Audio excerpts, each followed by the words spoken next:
বৃহস্পতিবার 16ই August football প্রেমী দিবসে ক্ষুদিরাম অনুশীলন কেন্দ্রে এক রক্তদান শিবিরের আয়োজন করা হয়েছিল। 1980 সালের 16ই আগস্ট বড় ম্যাচ দেখতে গিয়ে 16 জন ফুটবল প্রেমী পদপিষ্ট হয়ে মারা যান ইডেন গার্ডেন্সে। সেই থেকে মৃত ফুটবল প্রেমীদের প্রতি শ্রদ্ধা জানিয়ে প্রতি বছর 16ই আগস্ট দিনটিকে পালন করা হয় ফুটবল প্রেমী দিবস হিসেবে। আয়োজন করা হয় রক্তদান উৎসবের। মৃত ফুটবল প্রেমীদের নিকটজন সহ ফুটবলার ও বহু মানুষ আসেন প্রতি বছর এই রক্তদানে অংশ নিতে।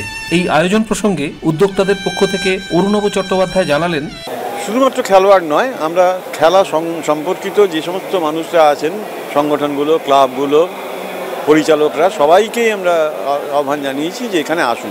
এদিন রক্তদাতাদের উৎসাহ দিতে এসেছিলেন প্রাক্তন ফুটবলার প্রসূন বন্দ্যোপাধ্যায় ও ভাস্কর গঙ্গোপাধ্যায়। অভিশপ্ত 16ই আগস্টের সেই ম্যাচ প্রসঙ্গে প্রসূন বললেন, ভীষণভাবে মনে পড়ে বলেই তো আসি আমাদেরই, কারণ আমরা তো খেলেছিলাম ওই দিন। আমার খারাপ লাগে, ওই জন্য তার প্রায়শ্চিত্ত করার জন্য একটু আসি প্রতিবারই। এবং এটা তো বিরাট ব্যাপার, ফুটবল প্রেমী দিবসে চলছেই, এবং এটা যারা চালাচ্ছেন তাদেরও অভিনন্দন। ওই 1980 সালের দিনে তো মনে পড়ে বলেই তো আজকে এসেছি।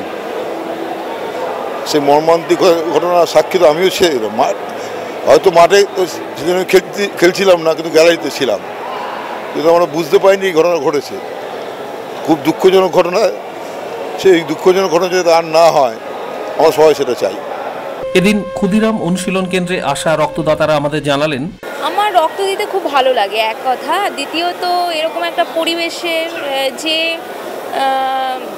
একটা মানে চিন্তাভাবনা নিয়ে ওনারা যে একটা প্রোগ্রামটা করেছেন, সেটাতে আগ্রহ সহকারে আমি এখানে এসেছি। ফুটবল মাঠে হিংসা বন্ধ হোক, এটাই ছিল এদিনের অনুষ্ঠানের মূল সুর। ক্যামেরায় মৃন্ময়দের সঙ্গে রাজা সাহার রিপোর্ট, football.com।